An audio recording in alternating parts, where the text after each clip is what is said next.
My name is Nora Miles, and for years I've sat across the table from taxpayers and retirees, translating the federal rulebook that agencies hand out in silence. And after doing this long enough, one pattern keeps repeating over and over in almost identical shape. It isn't fraud, it isn't sloppiness, it's honest, hardworking people quietly losing hundreds of dollars a month because nobody ever told them which paper to sign. And that particular mistake is the cruelest kind, because there's no red flag attached to it.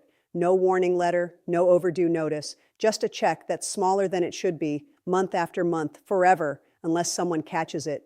Here's the legal reality behind all of it. Social Security was never built to hand out every benefit you qualify for automatically. Under federal law, each type of benefit lives in its own separate lane, and each lane needs its own written request. Being eligible and actually being paid are two completely different things. You could technically qualify for a spousal benefit, a survivor's benefit, and a low-income supplement all at once, and still collect none of them, simply because you only ever filled out one application.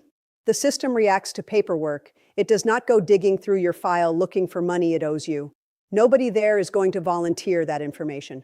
That isn't a glitch in how the agency runs. That is exactly how it was designed to run, with the entire responsibility for asking resting on you. And the price tag on that silence is staggering. Independent research into Social Security's own numbers shows billions of dollars in benefits go unclaimed every single year. For seniors who eventually discover the gap and fix it, the shortfall averages more than $400 a month. For some widows switching from a smaller retirement check to the full survivor benefit they were owed, that correction can top $800 monthly. Stretch that across a decade of retirement, and you're looking at a six-figure sum that was legally theirs from the beginning, held back purely because the right paperwork was never turned in. There are 4 specific benefit categories where this keeps happening, again and again, each one needing its own separate form, and almost none of them ever come up during a routine retirement sign-up call.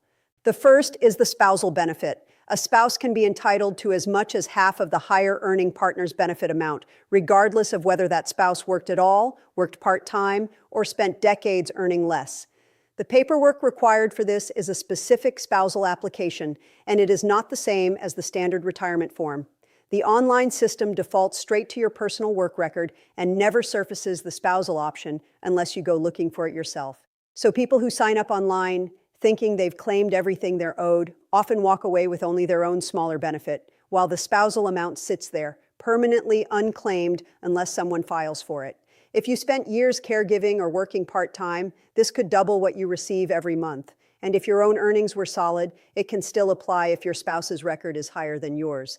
That comparison only happens the moment you actually apply for it. And if you've already been collecting for years without filing this second form, the clock on recovering the back pay is already ticking down.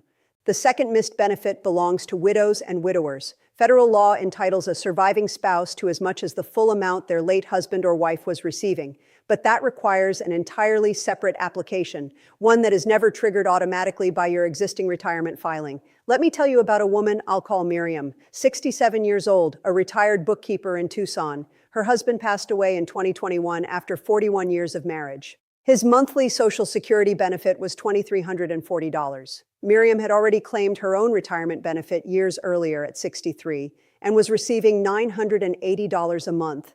Nobody ever told her she could switch to her husband's far larger survivor benefit instead.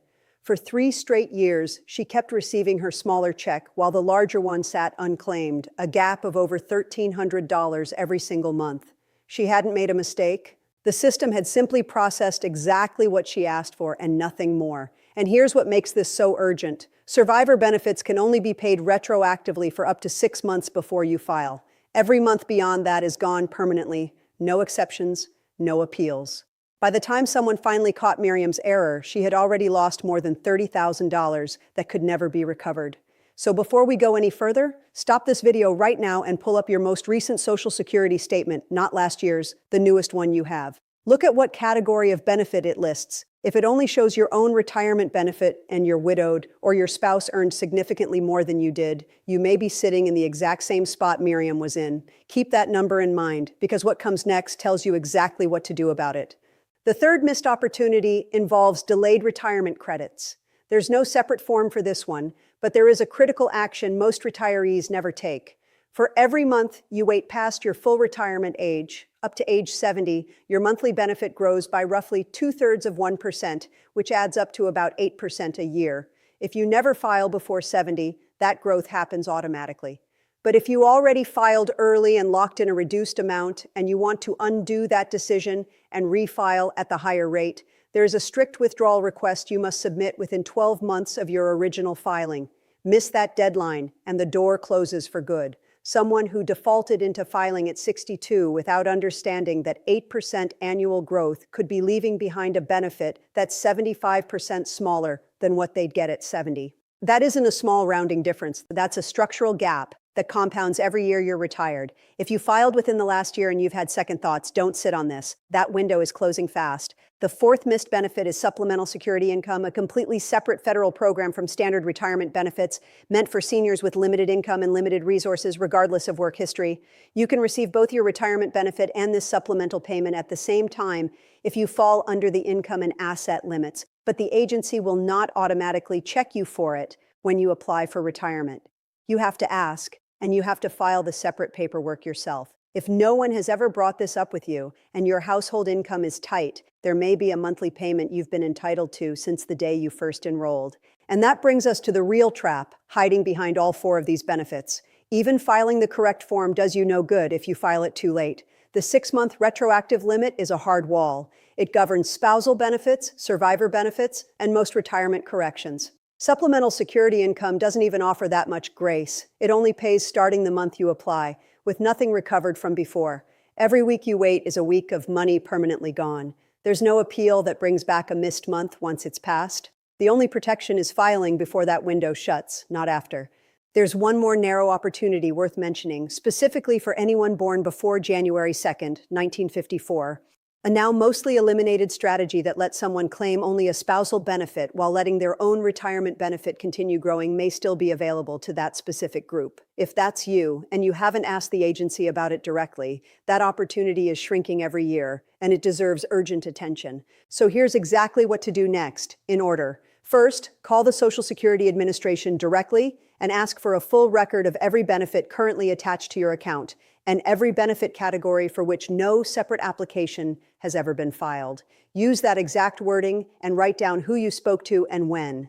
Second, book an in-person appointment at your local field office and bring your Social Security card, birth certificate, most recent benefit statement, marriage certificate if you're claiming a spousal or survivor benefit, your spouse's Social Security number, and a death certificate if applicable. Missing paperwork is the single biggest reason these applications get delayed for months.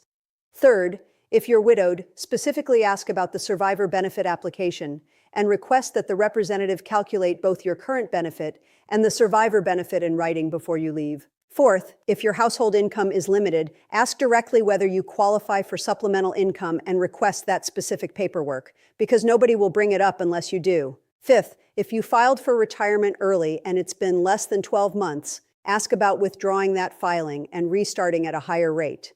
The truth is, what most people assume is one missing form is actually 4 separate ones, each covering spousal benefits, survivor benefits, supplemental income, and correcting an early filing. The system only responds to what you put in front of it, so make sure you're the one putting the right paperwork in front of it before that window closes for good.